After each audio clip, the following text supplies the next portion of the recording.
Two of my earliest shows with Samson were heavy metal crusades, and they were eye-openers. At a half-empty Surrey university, I sat and watched Saxon do their stuff. I hadn't seen them or heard much of them before. They came from Barnsley, not a million miles from Workshop, and had a biker boogie sort of sound with epic overtones of Vikings, Crusades, and subsequently plummeting Boeing 747s. Biff Byford, the singer, produced a large knife on stage, which he brandished triumphantly during one song. I watched with great interest as he tried to hurl it into the wooden stage, where it would embed itself menacingly. Except it didn't. It bounced off and clattered all about the floor. Bending over and picking it up to try again did not improve the situation, and even though it did end up stuck in the wood eventually, the drama had rather vanished. Note to self, when things go wrong on stage, either ignore and move on, or make a meal out of it and create its own narrative within the performance. Oh well.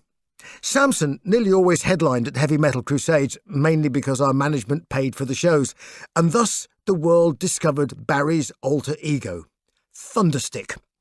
The key to the persona of Thunderstick was not just Barry's adoration of Kiss, but also of bands like The Residents and Devo, strange bedfellows as far as image went. Going round to Barry's house was like being in a surreal suburban Kiss encounter group. The first realisation was that the plywood units you were sitting on all contained old 12-inch guitar speakers and were all connected to industrial-size amplifiers, which in turn were connected to the turntable, and on it, of course, was Kiss. As the cushions hoisted your bottom upward, his Alsatian dog would run into the room, bite its tail and run round in manic circles. As the walls of the terraced house began to crumble under the onslaught, Barry's wife would suddenly bring in tea and biscuits, seemingly oblivious to the trench warfare going on beneath the furniture. Going round to Barry's house was a seismic event. Samson's intent was similar, and to achieve it, we intended to blow things up and set fire to everything. Thunderstick took his Kiss-inspired concussive living room and tried to achieve the same effect in clubs. The character of Thunderstick was entirely separate from the band, and that's where the problem arose. Fee Waybill of the Tubes was part of a theatrical performance art group that happened to play rock music. Barry would have loved that to be the case with Samson, but it was only the case for himself. Paul in particular never engaged with it in any meaningful sense, and I think audiences saw it as a gimmick rather than an artistic endeavour. And the Yorkshire Ripper didn't help much either. Gimp masks were not the flavour of the month. Another heavy metal crusade was at the Music Machine in Camden. Samson stood a bit of a chance in our southeast London stomping ground, but this, far from home, in spite of a masked Thunderstick adorning various magazine covers, the audience was, to say the least, a bit sparse. Still, we set about setting the place on fire, something we were about to do more literally. At the Music Machine, I was introduced to our pyromaniac-in-chief, Scotty. He was, as his name suggests, not English, and he was roadie, driver and blower-up of things. He laid mortar charges, set off confetti cannons and taped incendiaries to pieces of masonry, which were hopefully incombustible. At first our gigs were few and far between. In 1979, after a few heavy metal crusade roadshows, we had only one gig between us and world domination. The album Survivors had a release date in the autumn, but there was no tour. We had an agent. I phoned him and decided he was useless. I was back to being entertainment's officer again, with a telephone and a list of promoters. But at least I had a single, Mr. Rock and Roll, and a supply of cheap shirts to send out as promo items.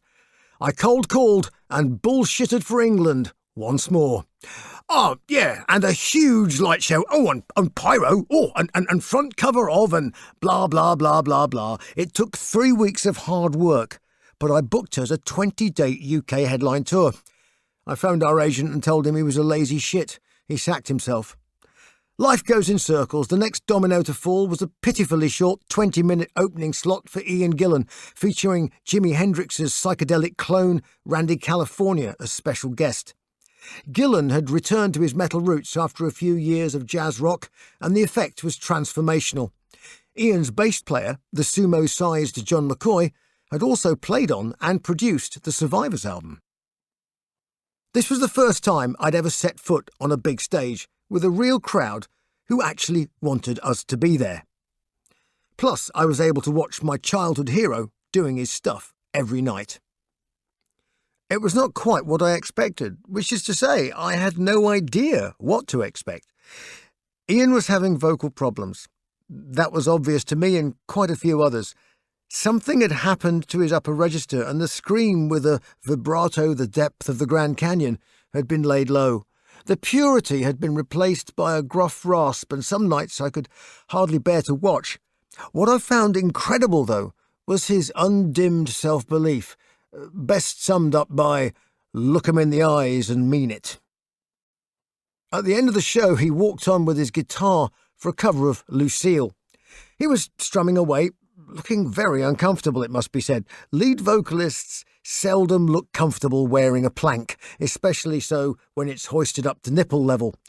Lucille would suddenly stop, and Ian would punch out some strange a cappella bluesy incantation, beautifully in time and in tune, but incomprehensible. I stood on the sound desk every night, trying to make out what he sang. "I can't hear the guitar," I'd say. It's not switched on." "Oh," I thought for a moment. "What's he saying at the end?" "No fucking idea. He's pissed. He just says random shit." Not only was he standing there with virtually no voice, whilst randomly strumming a nipple-high electric guitar, but he faced off 3,000 people, with every syllable hung on by a variety of drunken Glaswegians. "Who finds on a soul for a phone, get a guitar, yeah!" Ian impressed me, not just because he had one of the greatest rock voices of all time, but because he had courage. He was a showman and a trooper. He didn't leap around. He spoke between songs with a quiet humour, or menace if required, which is best summed up in one of his lyrics. He's got style, he's got a reputation no one dares to question. Except for me. I doorstepped him after a show during the loadout. He had a bottle of Bell's whiskey in one hand and a Rothman cigarette in the other. Hi, I started. How is it with your voice on these long shows? Are you okay?" He looked at me, then at the bottle and his cigarette, then back at me. "Ulcers. Got some ulcers," he said. He glanced back at the Bell's whiskey. "Sort them right out." And with that, he turned away. I felt touched he'd even bothered to reply, but I was genuinely worried for him. The voice is a precious instrument, an emotional instrument. There's nothing between you and your audience. There's no guitar plank to hide behind, no giant stack of keyboards, no battery of tom-toms. There is nothing and no one to blame except yourself. And an audience will murder you and dance on your grave in a heartbeat if you let them. Survivors came out and did okay, not brilliantly, but the tour and the press were fantastic. We got front covers of national music magazines, but of course it was all about Thunderstick. I was credited with backing vocals and guitar on the album, all absolute rubbish. I was nothing to do with it, and all the songs were in the wrong key for me. My voice was barely getting warmed up singing them. We set about a new album with the prospect of a new record label, Gem Records, distributed by RCA and with some real funding. Incredibly, I had not been in a recording studio since Dracula.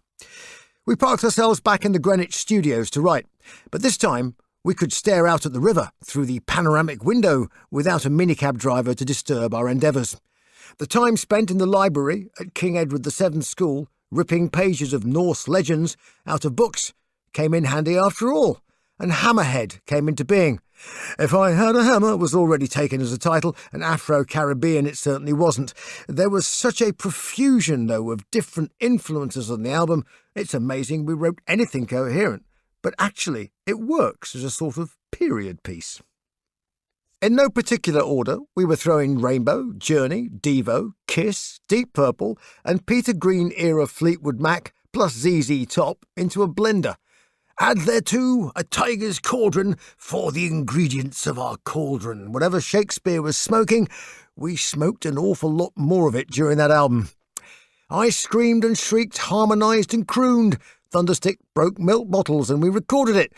Paul tracked, double-tracked and echoed his way round the songs, John McCoy, our producer, would watch, sporting a top knot and smoking a fireworks-sized joint. "Yeah, man," he'd say, "it's fucking mad." Indeed it was. The walls of Ian Gillan's Kingsway Studios in Holborn, where we recorded the album, were covered with gold, silver and platinum records. I'd never laid eyes on such artefacts and would peer wide-eyed into the grooves, waiting for each indentation to reveal its secrets and stories. Deep Purple were there, of course, but there was also the disc for the original soundtrack of Jesus Christ Superstar, all a bit jaw-dropping for a 21-year-old. I quickly moved my gaze, lest I should be decreed uncool by my bandmates for showing too much interest and enthusiasm. We finished the album and played it back several times, easily convinced of our own genius. It was called Head On, a name dreamt up by the label. The cover featured a gimpish executioner clutching an axe, which formed a rather tenuous visual pun with the title. We'd all been imbibing in the Newman Arms, the pub above the studio, before returning several pints later for one last self-congratulatory moment. We lounged on the well-worn sofas that lined the back of the control room. The recording engineer was celebrating the mix by sprinkling some rather aromatic concoction onto our standard Marlboro Man tobacco hybrid joints. At that moment, in walked Ian Gillan, hair down to his waist, vintage Rolls-Royce in the underground car park, and rock god in every sense of the word. The engineer offered a joint. Ian waved it away as he sat down and rested his chin on top of the mixing desk. "Nah, mate, I'll just stick to an oily. Oily rag equals fag equals cigarette for our American brethren." He looked around the room. "Well, let's have a listen," he said. I heard my 21-year-old self ripping off most of Ian's phraseology in the vain hope of licking his vocal boots. I was past a joint and took a few puffs. I was nervous, watching my hero listen to my version of himself. He waved his hand, and McCoy paused the playback. "Who's the singer?" Gillan asked. Obviously, he had no recollection of the upstart who had the temerity to question his vocal prowess at the Carlisle Market Hall a few months earlier. I elevated my hand feebly. Me," I said. "Cool vocals. Great screams," he said casually. I realised at that moment that I suddenly and very urgently wanted to vomit. It wasn't something he said. It was the something I'd smoked on top of the 4 pints in the Newman Arms. I'm still not sure what temple balls are, but I can tell you they disagreed with me. I opened my mouth to reply and just managed to get out, "Thank you, I have to go," as I almost ran out of the control room and into the toilets. My head fell into the porcelain bowl, and, with the soundtrack of the new Samson album playing down the hallway, I threw up for the foreseeable future. I was sick, dizzy and weak, on my knees on the cold lino floor, groaning and gasping into the bowl. I heard voices progressing toward me from the studio. "He's in here, is he?" The door was kicked in, and a strong pair of hands dragged me backwards. Ian Gillan wiped the vomit from my mouth, sat me upright, and put me in a cab home. This was not my finest hour, as he would remind me every time we met for the next 20 years. "Hiya, mate. You're not going to throw up all over me again today, are you?" How not to meet your maker. Home, in this case, had moved to the other side of the Isle of Dogs, where I paid the princely sum of £10 a week to stay in what was essentially a post-student flophouse. I had nowhere formal to sleep, like a bed, but after the last of the bongs had been smoked, I wrapped myself up in sheets and slept on the floor beside the unguarded gas fire. The windows were sealed with sheets of polythene, and the single bath had spectacular growths of mould suspended from the ceiling, which at least gave you something to look at whilst having a soak. The address was Roffey House, and it was the only property on the floor that was not boarded up, but its fourth-floor balcony still stank of piss and dog shit. It was a relief to go out on the road, on tour, somewhere, anywhere, in fact. We were moving on up, and our self-booked tour plus Ian Gillan had finally attracted a half-decent agent. Chapter 12. Ham of the Gods. The future was looking almost rosy. Our album had charted at number 34, and we were on the radar of a new and very progressive publishing company, Zomba Music, run by Clive Calder and Ralph Simon. They represented songwriters and also record producers, having realised that it was often the producers who controlled the recording output, and through them they could effectively control the output of the music industry. They were shrewd, but in a business full of charlatans and dreamers, they were as close as you could get to being straight. They managed Mutt Lange, who had just produced AC/DC's Back in Black. The engineer on the album was Tony Platt, and they were anxious to develop his career. He was the man who knew what buttons did in a recording studio, and he was to have a profound effect on me in particular. He reshaped my voice, and it became the voice that people recognise today. Samson went into Battery Studios in Willesden, northwest London, to record a third album, Shock Tactics. By chance, there was another Zomba-managed producer working right next door. His name was Martin Birch. He'd produced some of the greatest, if not the greatest, rock albums of all time, with bands like Deep Purple and Rainbow. He was a legend.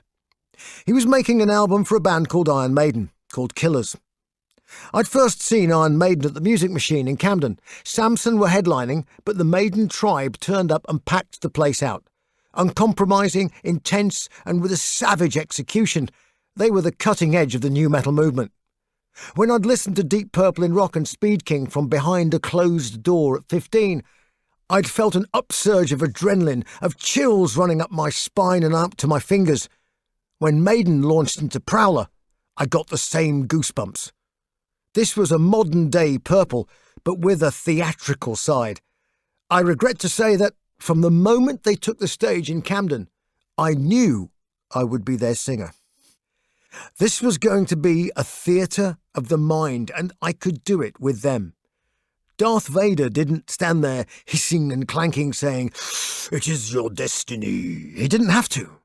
They had Eddie. Iron Maiden's first album had gone straight to number 4, and they were now a worldwide band. Unusually, their uncompromising leader was a bassist, Steve Harris, and their no-nonsense manager was called Rod Smallwood. They had earned a reputation for firing a lot of musicians. I didn't have a problem with that. Nobody rides for free. Dave Murray, the guitarist, was Steve's right-hand man.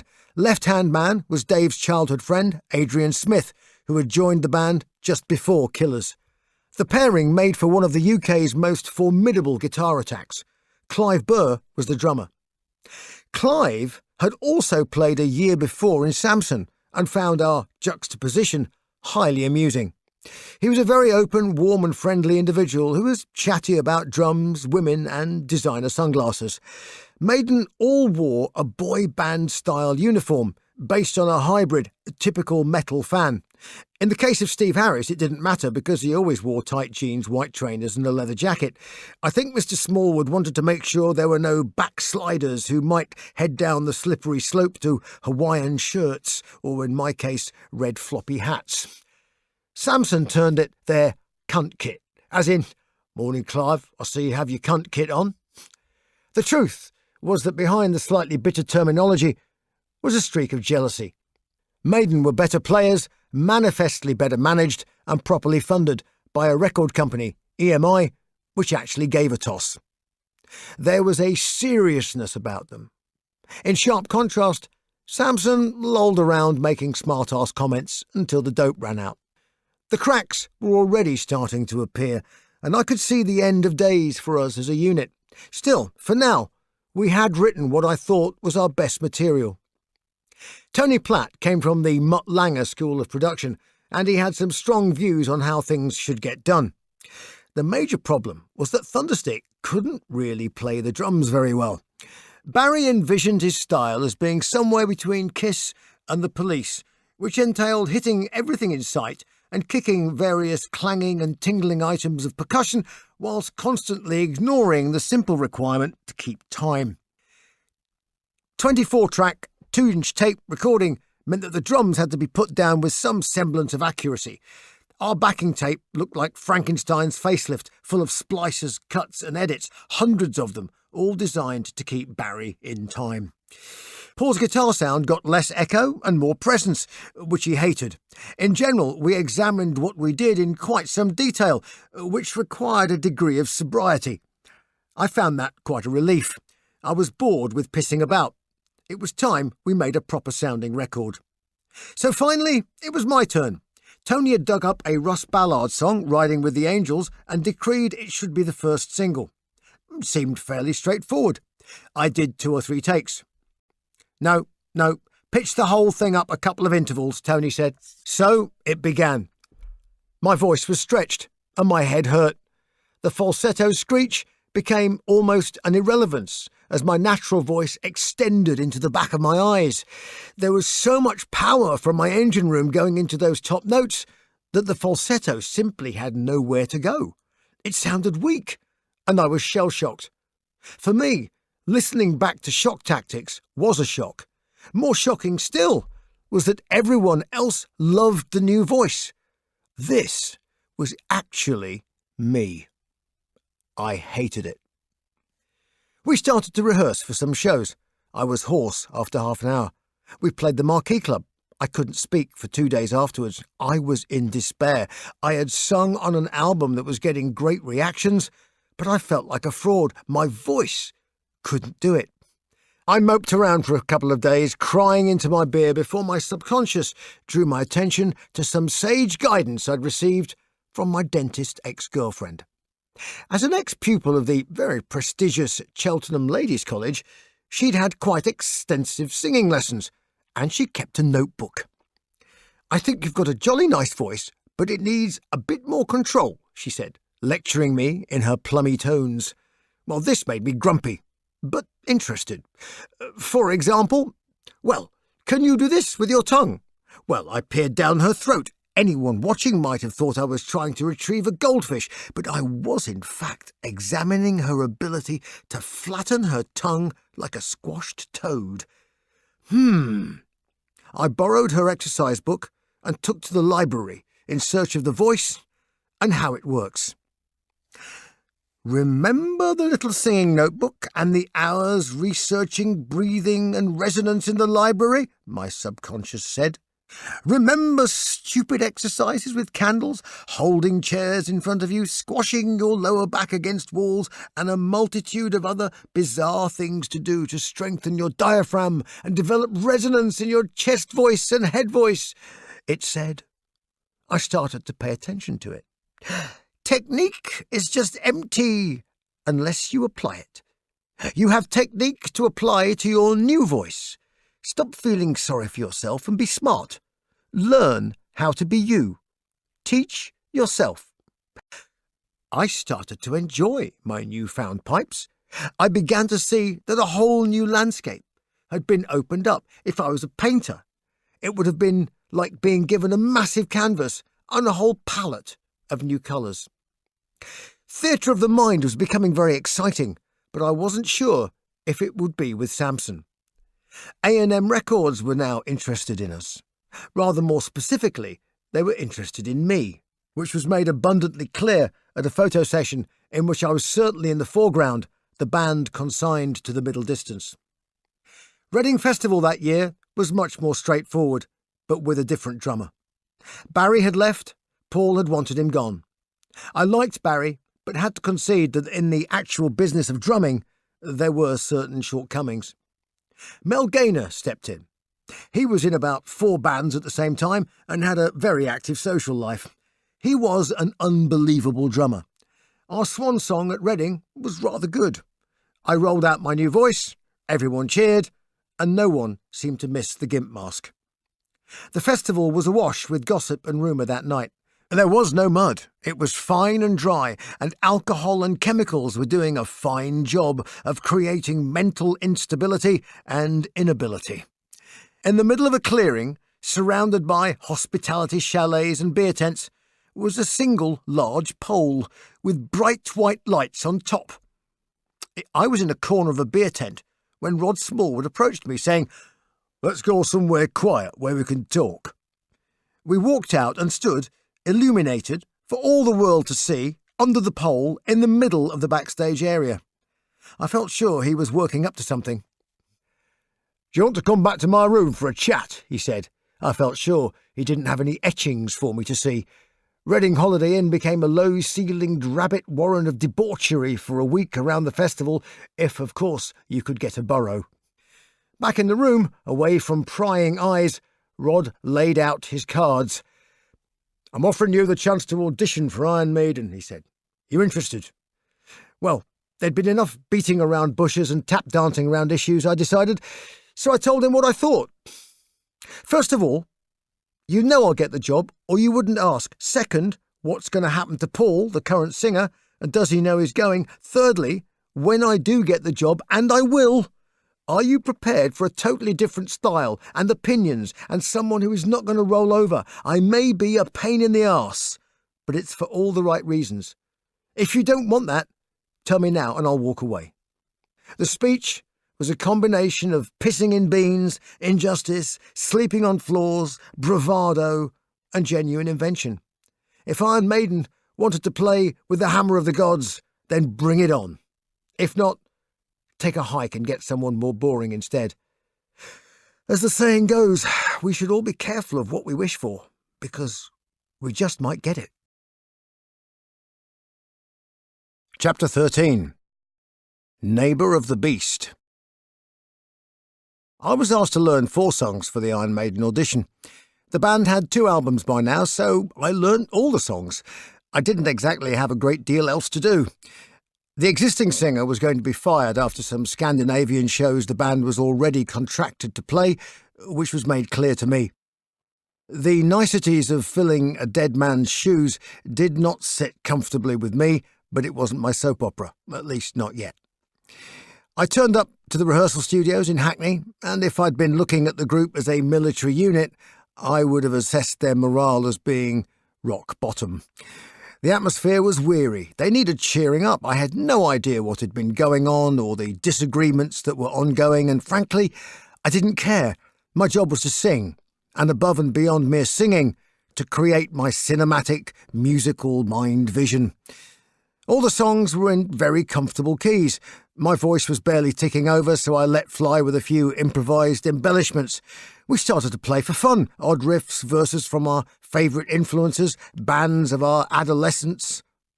Of course, we all had the same influences. We all shared Purple and Sabbath, and even Jethro Tull got a look in. Steve was a huge fan. We bonded musically, and I was left to ponder the sad state of affairs that had led to such profound apathy in the face of such amazing potential. Steve wanted to book a recording studio the same day. I remember him shoveling coins into the payphone whilst talking to Smallwood. Like when a football player is transferred to a new club, there were still checks to be done. One of them was to be forensically tested in a recording studio just to make sure that the musicians had not been swept up in the emotion of it all. I had to wait a few weeks until Paul Di'Anno had been fired, and then I found myself back in Battery Studios. I overdubbed vocals on 4 live tracks. It was, frankly, not hard. I was coasting, but salivating at the chance to show what I could really do, to open the taps on my voice and blow the doors off. Management and band huddled together in the control room as I stood in the vocal booth. There was a discussion. I got the job. We celebrated by gate-crashing the UFO gig at Hammersmith Odeon that night and getting quite drunk. The hard work began the next day. "Ever done any shooting? Right-handed?" The audiologist grinned cheerfully as he reviewed my results. I nodded. "Absolutely typical," he said in a very lilting Welsh accent. "Down at 4K, you see. Is that anything to worry about?" I asked. "No, not really. Probably when you get to 65, but you won't be bothered by then, will you?" Second World War rifles, plus GPMGs, grenades, and 7.62mm SLRs with no hearing protection had excised a chunk of my hearing at 4,000 hertz. In the meantime, I had eye tests, blood tests, drug tests, and insurance companies crawling all over me. I was delighted to hear that I was a venereal disease-free zone, and there was no reason why I shouldn't go on the rampage for the next few years with a rock band. As a musician with no fixed abode, I was living with yet another girlfriend above a hairdresser's in Evesham, Worcestershire. The commute to London was cheap, as I still had a student rail card, and the trains were interesting, and the Cotswold line quite beautiful. It was still possible to find Class 50 locomotives, the odd Class 47, and on special occasions a high-speed train would sometimes whistle its way through the otherwise quiet Evesham station. I was a minor local celebrity in the pubs where the metal fans hung out. There were quite a few bands and a lot more pubs. The area was steeped in Black Sabbath, AC/DC and the occult. The last recorded human sacrifice was on nearby Breedon Hill. People still believed in witchcraft, and the whole area seemed to run on a tape loop, constantly repeating from around 1973. Aleister Crowley, the self-styled Beast 666, was born up the road. Mostly, weekends were spent at Elmley Castle, consuming mind-altering amounts of scrumpy, a hallucinogenic cider. The pub sat at the bottom of the hill that led up to the castle ruins. The landlady had posed nude for Mayfair, and the pictures were available on request. Cider was dispensed in plastic containers, often with lemonade to give the cloudy liquid a bit of fizz. Regular drinkers sat catatonic in the saloon bar. All the furniture faced outwards, and there was a pentagram on the floor. In the corner was a TV, suspended from the ceiling. Watching it meant using the mirrors that lined the tops of the windows. The whole scene resembled shell-shocked corpses slumped in their chairs, facing the wrong way, mouths awash with cider. At the end of the evening, they would all drive home, some of them in little blue invalid carriages. I left this paradise for lunatics in favour of the mighty metropolis. Joining Iron Maiden meant being paid the enormous sum of £100 a week, so I rented a room in a house in Stamford Brook, West London. I made my way across town to the Maiden offices, an upstairs flat in Danbury Street, Islington. If I was to pick a character for myself from Winnie the Pooh, I'm sure it would be Tigger, full of boundless enthusiasm, and boundlessly I leapt up the rickety staircase to the first-floor office and presented myself. "New singer, reporting for duty, sir." Smallwood was unimpressed. "Go and get some fucking clothes, you look like a roadie." I asked Clive how I could possibly contrive to look like a cunt. He told me.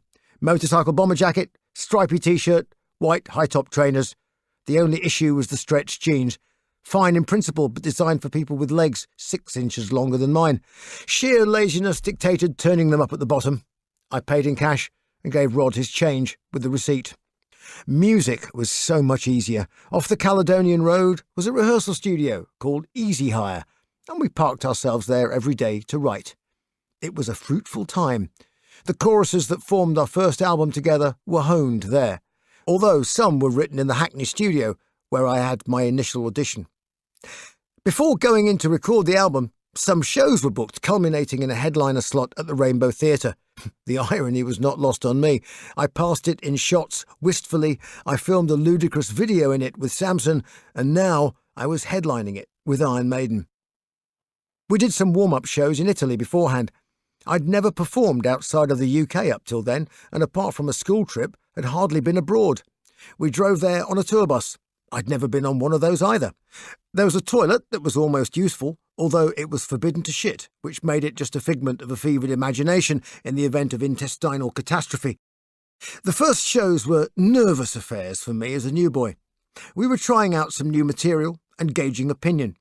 I'd bought a pair of black spandex pants, de rigueur if you didn't wear jeans or straight tights like Steve, and we did photo sessions with Ross Halfin, the band photographer at the time. We were encouraged to gob at the camera and look suitably feral. Later, we discovered the shower room shot, the long concrete corridor shot, and various other setups at which Ross was extremely adept. The Rainbow Theatre show was a success of sorts. The press wrote nice things, as I recall, and in general their reviews were positive for the new vocal interloper. Of course, having been in Samson helped one's notoriety, but fans of the previous singer, Paul Di'Anno, remained unimpressed. One wrote a letter of complaint, detailing his horror at hearing his favourite songs being played through an air raid siren, and there may well have been an uncomplimentary remark about a cement mixer as well. Rod immediately seized on the air raid siren remark and repurposed it as a testament to my not yet legendary tenor howl, as showcased on songs like Run to the Hills. I became The human air raid siren. There was always an element of feeling like the Elephant Man in all of this.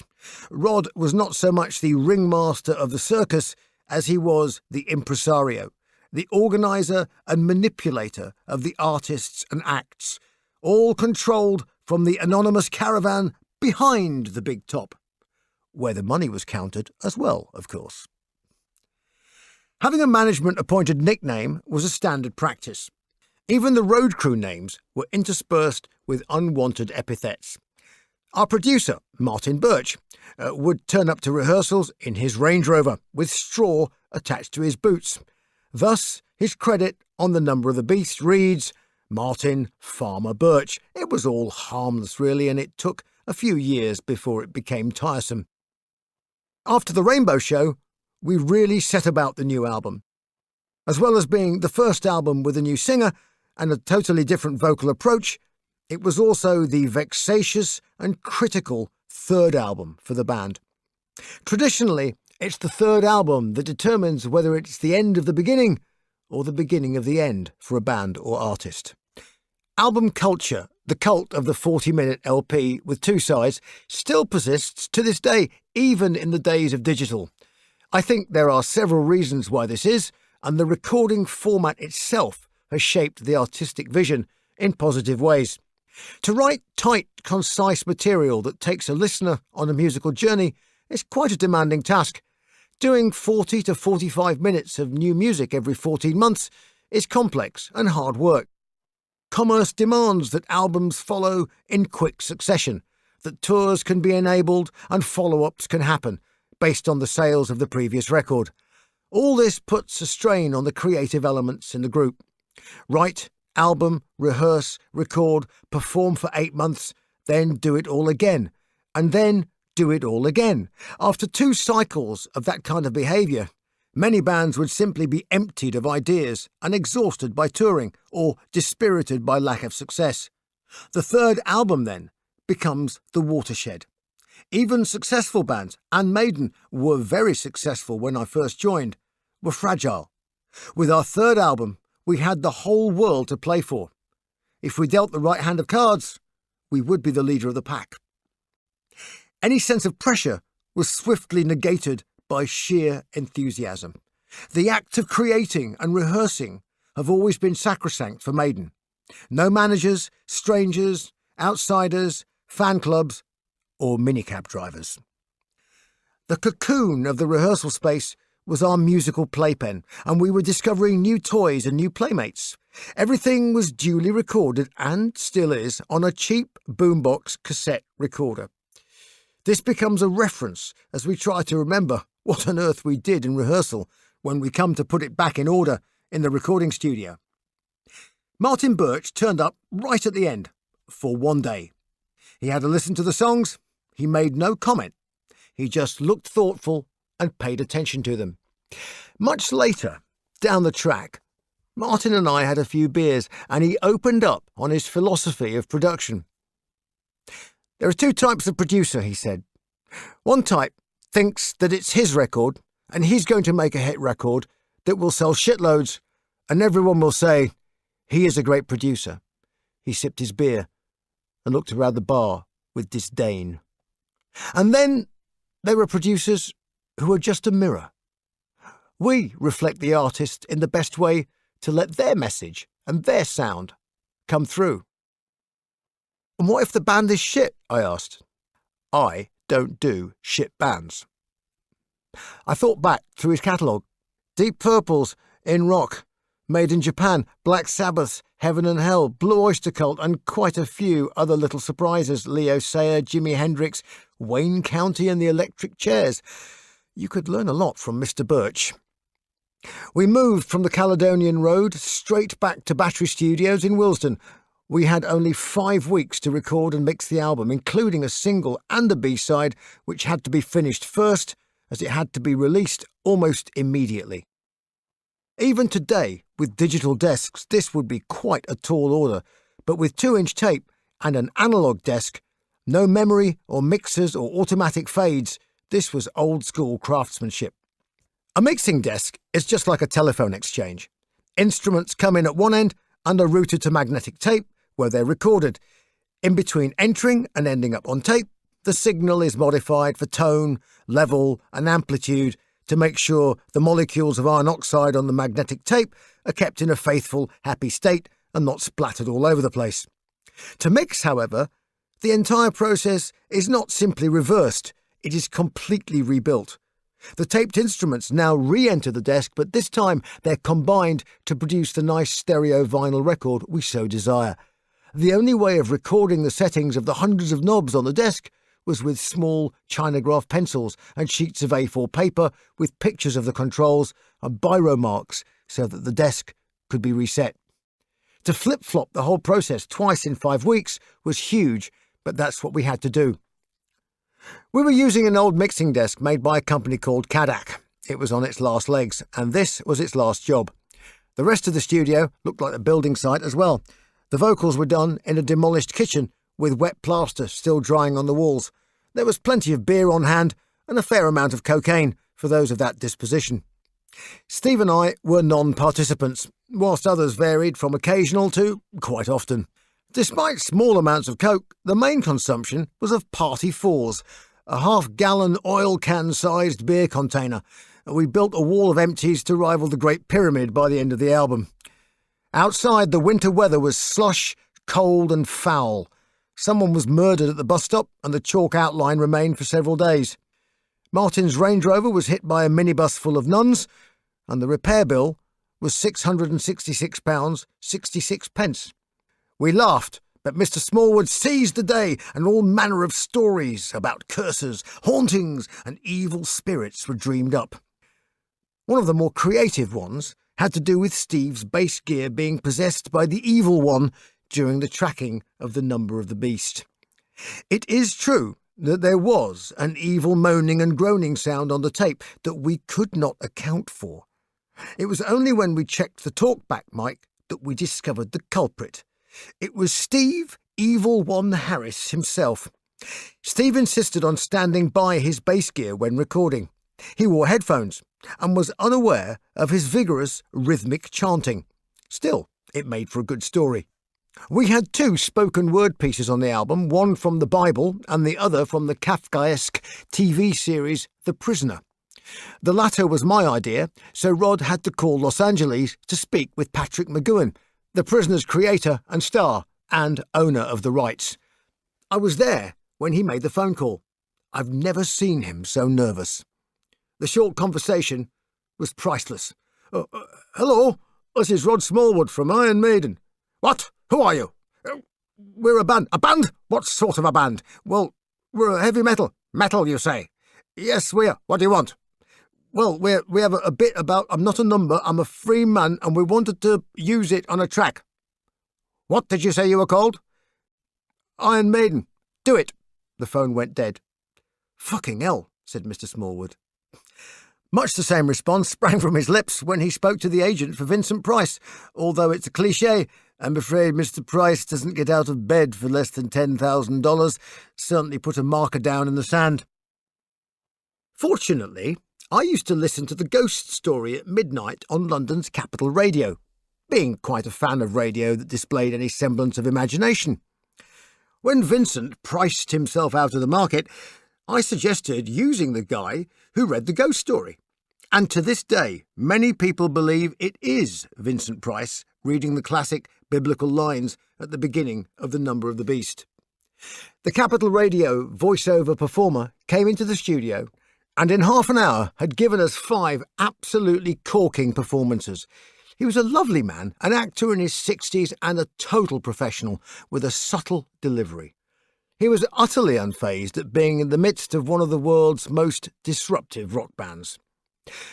The first song we recorded was intended to be a B-side. It was called Gangland and featured a writing credit for Clive Burr on the basis that the drums were as integral to the track as the guitar riffs. We were all like little puppy dogs recording it. We stayed till 4 or 5 in the morning listening back. Too good to be a B-side was the general feeling. I wasn't so sure. I thought it a bit presumptuous, seeing as we had nothing else to compare it to. I was the new boy, however, and at least everyone had their tails up before the main event, which was a track called Run to the Hills. The layered harmony vocal was such a colossal change for the Maiden sound. Our jaws dropped as we heard the rough mixes. There are some songs you can feel in your bones will be huge. In our case, the third album, the expectation and the curiosity all colluded to make Run to the Hills the perfect storm as a showcase to the world of the delights to expect from the forthcoming album. The only slight disappointment in hindsight was the choice of the B-side. With Gangland destined for the album, we had no spare tracks, save Total Eclipse, an excellent presage of global catastrophe, climate change and the end times. It was an extra track on the Japanese version of the album, and I suppose it was an unexpectedly good B-side. The title track of the album, The Number of the Beast, needs little in the way of description, as it's one of the greatest metal tracks of all time. Steve had a habit of whistling softly into a portable cassette machine and then transposing this into a vocal line or guitar riff. I only discovered this when he played me his original songwriting tape for The Trooper, which sounded like a cheerful postman walking up the garden path to deliver the mail. I suddenly understood why a lot of Maiden vocal lines were virtually unsingable, or at least required careful attention to phrasing to ensure you didn't bite off the end of your tongue whilst wrapping your gills round the unnecessary consonants. For Steve, the words exist in rhythmic space, first and foremost. Then, perhaps, lyrical or poetic space, and lastly, in a format designed to make the most of the human voice. It took me years to figure this out, and when the penny finally dropped, it was a relief. I didn't get nearly so cross and frustrated at the melodies and lyrics produced by Steve once I understood his motivation. In return, over the years, Steve has learned to live with a voice as an instrument, which bends and shapes to create moods and is not simply an assembly of Lego bricks. Clive found The Number of the Beast very tough, in part because the drum timing is very much an extension of the melody, and thus it's almost spoken, as in the song's intro. The problems lay in interpreting the lyrical riffs in Steve's head and placing them into a definitive format that musicians could write down and reproduce. In sharp contrast, a track like Hallowed Be Thy Name is utterly straightforward. When the time came to sing before Mr. Birch, it was a mixture of curiosity and frustration. The frustration was born out of Martin's tactic of making me wait. The curiosity was finding out what he could teach me. This was a guy who'd had some of the greatest voices and some of the greatest vocal performances on his watch. I wanted to get stuck into bashing out the vocals, to bask in the glory. Martin was not interested in such frippery, and in the nicest and most polite way, he taught me not to take things for granted. Consider the opening sequence to The Number of the Beast. Before the blood-curdling scream a la Won't Get Fooled Again is an almost whispered intro building into the climactic shriek. It's not very high and it's physically undemanding. I thought I could polish it off in a few takes and move on to being loud and bombastic. Martin, Steve and I spent all day and all night on the first 2 lines. Again and again, until I was so sick of it I threw furniture against the walls in frustration, taking big lumps out of the damp plaster in the half-completed kitchen. We took a 2-hour break. I sat glumly with a mug of coffee. Martin was positively chirpy. Bastard, I thought. Not so easy, eh? He grinned. Ronnie Dio had the same problem on Heaven and Hell. My head, which ached, and my eyes, which ached, started to pay close attention. Like, how? Well, he came with the same attitude as you. Let's bash this one out. And I said to him, no, you have to sum up your entire life in the first line. I don't hear it yet. Of course, I know the song. The opening line. Your whole life is in that line, said Martin. Your identity as a singer. Dimly, I started to see the difference between singing a line and living it. I went for a walk around the rest of the studio. It was deathly quiet, no musicians around, the silent drum kit, the guitars lying around and the faint odour of dust roasting on the valves that were still switched on in the amplifiers. I left alone. My mind was blank. I needed time to think, to get the memories from my mind, and that's who I was when I came back to the microphone. Just what I saw in my old dreams, and so it went on. It was like Martin was a can opener and I was the can of beans. Once the crack had appeared in my self-constructed dam, the flood happened. The wall I built was my ego. Everyone needs one, especially if you want to own 100,000 rock fans. But you don't bring it into the studio. What possesses you in the studio should be the song, like a film that unfolds before you. All I do is sing the words that paint the picture. I thought I'd invented theatre of the mind, but Martin Birch had been doing it for years. The level of intensity involved in all this was considerable, and the stress and strain on Martin even more so. We had an engineer to assist him, the very amiable Nigel Green, who was on his last mission as an engineer before becoming a producer in his own right. For reasons lost in the mist of time, Nigel was nicknamed Hewitt. From somewhere at 2 a.m, Hewitt would be commanded to produce cases of beer. He was a combination of highly accomplished technical engineer and concierge of dubious legality. As musicians, we got to relax with a pint after our performance was done. Not so for Martin. He worked every day, no breaks, until he would unexpectedly call us in and declare, "I'm having a day off tomorrow." This, I subsequently realised, was possibly what Dr. Jekyll said to himself in the mirror shortly before meeting his alter ego, Mr. Hyde. Martin had an alter ego. We called it Marvin. Over the years, Marvin has provided us with hours of entertainment and near-death experiences. The first time I met Marvin, I was confused. In fact, I was in Samson, and during the recording of Shock Tactics, we were invited over to listen to some finished mixes of Killers, which had recently been completed. Marvin was out, loud and proud, and foolishly, I introduced myself and was sober at the time.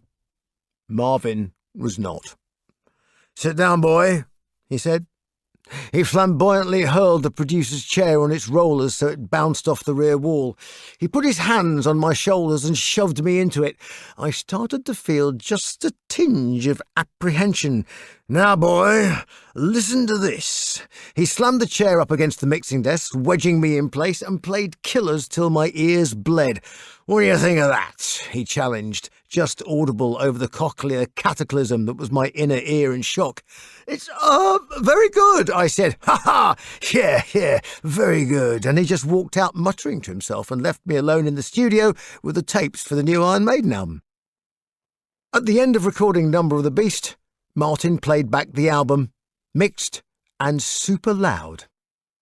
"I'm having a day off tomorrow," he announced, as the madman peered out from behind his eyes, and Marvin took charge. "Hewitt," he demanded, "how old is this desk?" "Don't know, Martin," Hewitt replied, looking slightly nervous. Marvin seized the flexible metal cord built into the desk, which held the studio talkback microphone. With one wrench, he uprooted it and tore it from the desk. It looked like a forlorn tulip with its roots hanging down as the electrical connections were left hanging. "It's broken, Hewitt." He tossed it over the back of the desk. Hewitt visibly winced. "And which channel doesn't work, Hewitt?" Channel 22, Hewitt replied. Marvin stood up and unscrewed the channel. A piece of circuit board about 3 feet long, and up till that moment, potentially quite valuable. "Piece of shit," Marvin muttered and snapped it in half. Hewitt could see his job prospects going down the pan fast, but kept his sang-froid and smiled nervously. I think he was beginning to enter into the spirit of things. "Now, what else is broken, Hewitt?" Thus ended that particular desk, consigned to the scrap heap by Martin Birch, ably assisted by a man called Hewitt. The next day Martin was gone. Zomba had him straight on a flight to LA to start another album with Sabbath or Whitesnake or whoever. I saw how much he put into making records, how much of his psyche was chucked into a mincing machine every time. I wondered how long he would be able to keep up the pace. For us, though, the pace had started to quicken, and there was no going back now. Chapter 14. The Big Dipper. Being in a band in global demand with a #1 album was like being on a roller coaster. The difference in our case was that the roller coaster didn't stop or even slow down for the next 5 years. We had cranked our way up the clunky railway and now stood at the threshold of the drop. As we toppled over the edge and tumbled into free fall, we went straight down, screaming, hair standing on end, adrenaline pumping. 5 straight years of this sort of thing can seriously wobble whatever internal gyroscopes you might rely on. For now, however, we just enjoyed the rush. Almost as soon as the album was mixed, the single Run to the Hills was released and sold nearly 250,000 copies in the UK. Before the album was officially released, we were in the midst of a UK tour, and we had the first of several spats that would crop up over the years. We were on a totally ridiculous schedule: 8 shows, day off, 7 shows, day off, and so on. These were 2-hour shows, and the vocals were not the world's easiest. The onstage setup caused friction immediately. I was quite traditional about basic stagecraft, like, hey, if I'm singing, I stand at the front. If you're playing a solo, you stand at the front, that sort of thing. Steve Harris had other ideas. He wanted to stand in front of everybody and run all over the stage. I wasn't having it. I wasn't going to sing to the back of the bass player's head. The wedge monitors we used were equally spaced out across the front of the stage, which meant there was no focal point when I sang. We did the sound check, then we did the show. The first thing I did was move my wedge monitors to the front and centre of the stage. Steve grumbled, and then the roadies moved them back. So I moved them back again to the centre. When I was singing, half a bass guitar was being stuck up my nose, because clearly there was some demarcation zone I had infringed. I countered by putting ludicrously long legs on my mic stand.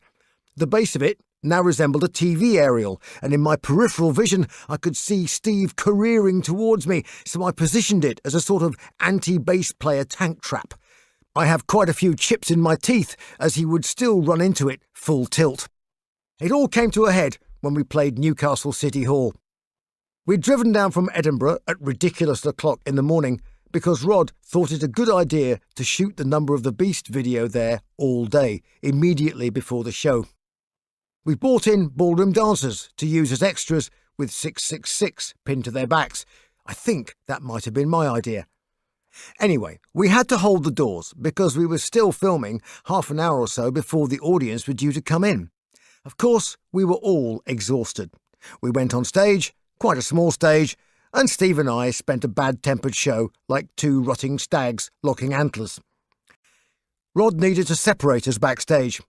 We were both busy rolling up our sleeves to go outside and sort each other out. Steve was yelling at Rod as he separated us, "He's got to fucking go!" Well, I didn't fucking go. Can't say I didn't warn you guys, this will be a little different. Get used to it. We came to a compromise on the location of microphones and monitors and established that, in the case of who stands in front of whom, good manners trumps boundless enthusiasm. It was a small breakthrough, but it set us on a path to a new level of theatricality and presentation. We got the news that the album was #1 when we were checking out of a cheap hotel in Winterthur, Switzerland. The celebration was somewhat tempered by the necessity to push a full-sized tour bus down the hill in order to jumpstart it. The driver explained in quite unnecessary detail that, the emergency brakes depleted the battery and this gizmo drained that gizmo. He could have just owned up and said he'd left the lights on. We played all the countries I'd heard of and never been to. I got a chance to practice my dodgy French, which was much more successful than my non-existent Spanish. At the show in Madrid, I attempted to concoct a phrase that translated as, "You are the best singers in the world." Well, I thought, El Mundo was a newspaper, and it was pretty obvious what that meant. Cantante was something to do with singing, and hey, how hard could this possibly be? Whatever I said it boldly, and they cheered. So I said it again, and they cheered a bit less. Thinking they hadn't heard me right the first time, I said it slowly, and I thought very boldly and clearly, and there was near silence. After the show, I asked the record company what had happened. Aha! You say you are the best singer in the world. Loud, confident, and wrong. Now we were out of Europe, having triumphantly bashed our way round anywhere with a government worth speaking of, we were off to the United States, a place so impossibly exotic I couldn't bring myself to go to sleep for a week thinking about it. We landed in Detroit, Michigan, in the summer. Next stop, Flint, and various other places I'd never heard of. We were in the heartland of Motor City, USA, before water scandals and property crashes ripped the heart out of it. To start our US onslaught, we were third on the bill to a most peculiar pairing, Rainbow and 38 Special. The last time I'd toured with Rainbow was when Graham Bonnet was in the band. He was notable for having a monstrously loud gravel-voiced tenor and a very florid taste in stage wear, allied to a haircut better suited to James Dean than the sidekick to the Man in Black, Richie Blackmore. I was, and still am, a big fan of Blackmore. I understand his penchant for wearing pointy witchy hats and dressing up a band as strolling minstrels. This tour, however, was not that. The singer was now Joe Lynn Turner, an American with what Richie hoped would be a radio star voice to give Rainbow the leg up they required in the USA. It's ironic that had Rainbow stayed with Ronnie Dio, the world might just have turned in their direction after all, but that's all 2020 hindsight and speculation. Anyway, this was Richie, with the now legendary hair weave and abundant locks, plus Joe, with equally abundant locks and a less sophisticated trichological procedure, as in a big wig. On the other hand, 38 Special were equipped with 5 singers, one of whom was basically a mascot. The guitarist was the principal songwriter and the principal male voice, but there was a Van Zandt, Southern Rock royalty, in the band, complete with Southern Rock trilby hat. There were 2, perhaps 3 backing singers, all wearing prodigious crinolines better suited to a Mississippi riverboat of the 1900s. Then there was us. 5 English terriers snapping at everyone's heels and pulling faces at frightened Americans who thought they had come to see some adult-orientated rock and instead got 20 minutes of West Ham laid across their stoned brains like an iron bar. We actually got on quite well with everyone, but all was not peace and love between the Southern Rock fraternity and the darkened offspring of Paganini's ghost. There were constant arguments about who should headline, which revolved around who each band manager thought had sold the most tickets, and the system of alternating headline status started to break down. In the end, Iron Maiden headlined one show because no one could agree who should go on last. Rod Smallwood had determined that a tour bus was a waste of money, so we drove around in 2 large Ford LTD estate cars, one driven by Rod, the other by our tour manager, Tony Wiggins. There was always plenty of space in Rod's car. It's silly things that start a corrosive process in a band. In our case, it was Clive Burr's luggage, which exceeded the allocated space and meant that we were often delayed leaving hotels. Dark mutterings were heard. Of course, if we'd had a tour bus, no one would have cared. America was an undiscovered country, with strange procedures and unusual devices to which a lad from Worksop had not been exposed.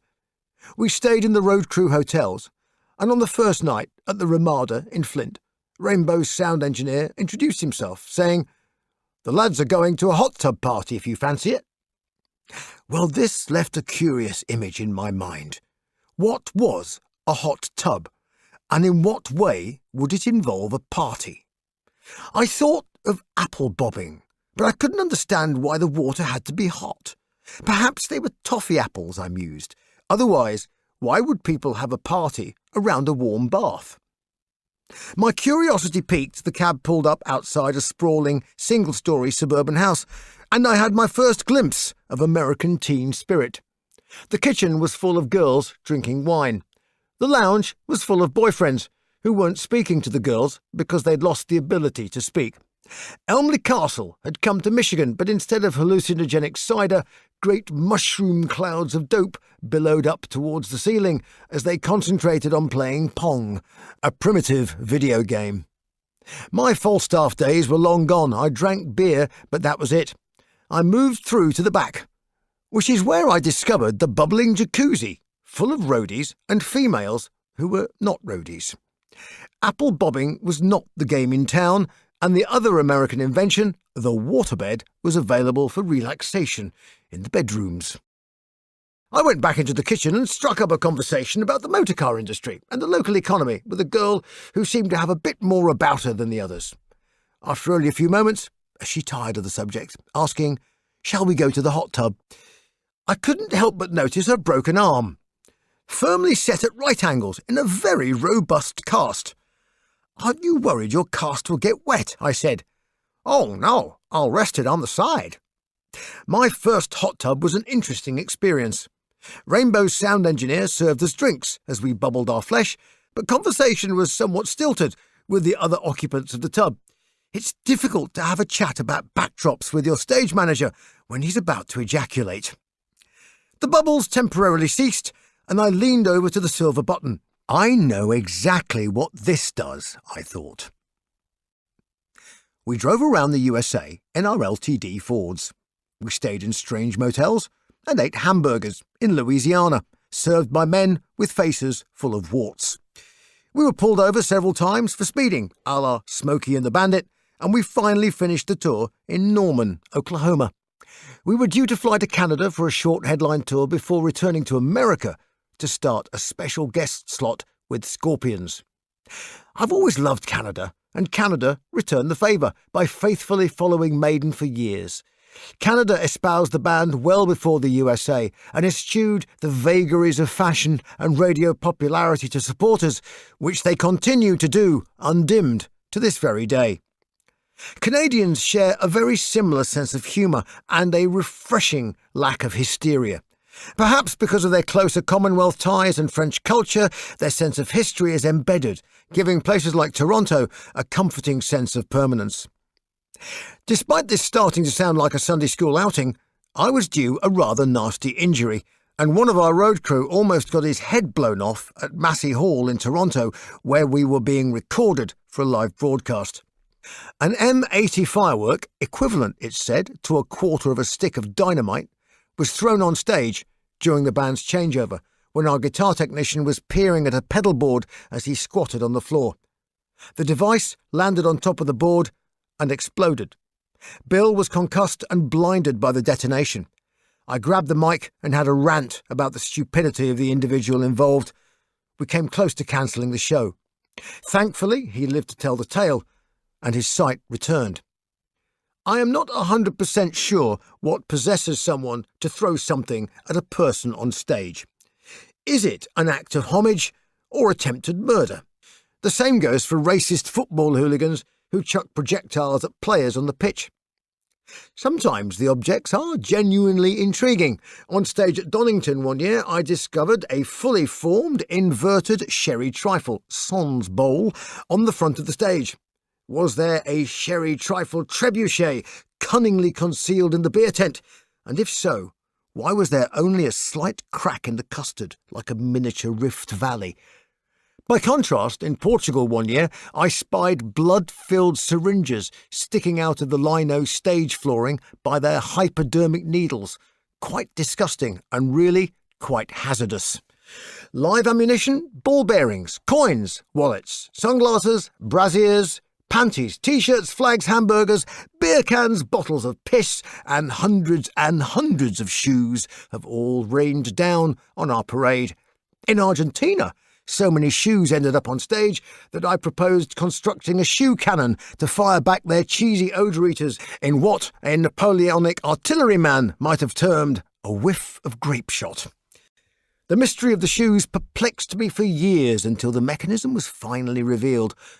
Why would anyone take off a shoe for only ever a left or right arrived, never a pair, when they would need footwear in order to get home? Alternatively, Perhaps all their rucksacks were full of shoes that they bought specially for the purpose of lobbing. The question still remained, why? The truth is that the shoes are stolen mainly from people who practice crowd surfing. Opportunistic rascals steal the sneaker and toss it on stage. That's all there is to it. Case closed. Well, I'm glad we got that out of the way because it preoccupied me for a long time whenever a shoe landed on stage. In Canada, though, I had other things to worry about. I had virtually lost the use of my left arm. My problem had begun on the European leg of the tour a couple of months before. Every night on stage, I would thrash my head up and down. By now, I'd grown a heavy mane of hair, which had quite a momentum to it, twisting my neck this way and that. Headbanging was a pretty effective way of losing all track of time and space and wobbling your brain to the music. My neck had seized up, and I could not move it without a great deal of pain. I was sent to a German doctor, who gave me a couple of injections and laid me down under 2 huge heat pads for half an hour. He then sent me away, a bit stiff, but all seemed well. However, the damage my headbanging had caused to the discs between the vertebrae in my neck had not gone away. Only the symptoms had been temporarily alleviated. By the time they returned, things were much worse. In Canada, I could barely move my left arm, which cramped and spasmed, continuing into the left side of my neck.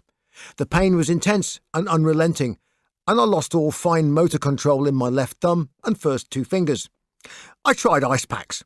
They didn't work. Massage made it worse. Heat made it worse. I couldn't sleep. I was sent to a local doctor in Ottawa. "You have muscle spasms," he said. "Tell me something I don't know," I thought. "Why do I have muscle spasms?" He was busy writing the prescriptions. "Take these." Librium, Flexeril and Butazolidine were the end result. I lasted 1 day, after which I realised that I had lost the ability to speak and I could not actually feel my gums when I brushed my teeth.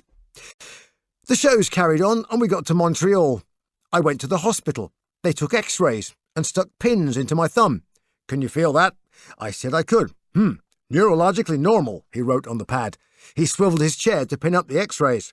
"Aha," he said. "What is it? See those?" He pointed with his pen to cloudy areas around my scapula. "They are muscle spasms," he proudly pronounced. "No shit, Sherlock," I said. He told me nothing I didn't already know, except about the pills I'd been given. "Good Lord, who gave you these?" he said. "A Canadian doctor." And he gave you a liver function test?" I didn't shake my head. It hurt. My eyes did it instead. I threw all the pills in the bin. Next stop was New York. There had to be somebody there who knew what they were talking about. I paid $100 for 5 minutes with a sports doctor. He treated Muhammad Ali, ballet dancers, and American football players. He pressed with his fingers. Here, ouch. Then he cradled my head and gently lifted upwards, taking pressure off the spine. "How's that?" He took an x-ray. It wasn't pretty. "You have a herniated disc at the top of your neck, C4 and C5. I can fit you in for the operation on Monday." "Whoa there, Doc. What operation?" "Well, I take out the cartilage and I put a plastic piece in instead. I have a gig in Chicago before Monday." "Oh, well, in that case it's traction. How long does that take?" 8 weeks. Well, that won't work either." "What else?" He sighed. There was a golf course in his future, I sensed, and I was delaying him. "Okay, home traction unit and a neck collar, best I can do."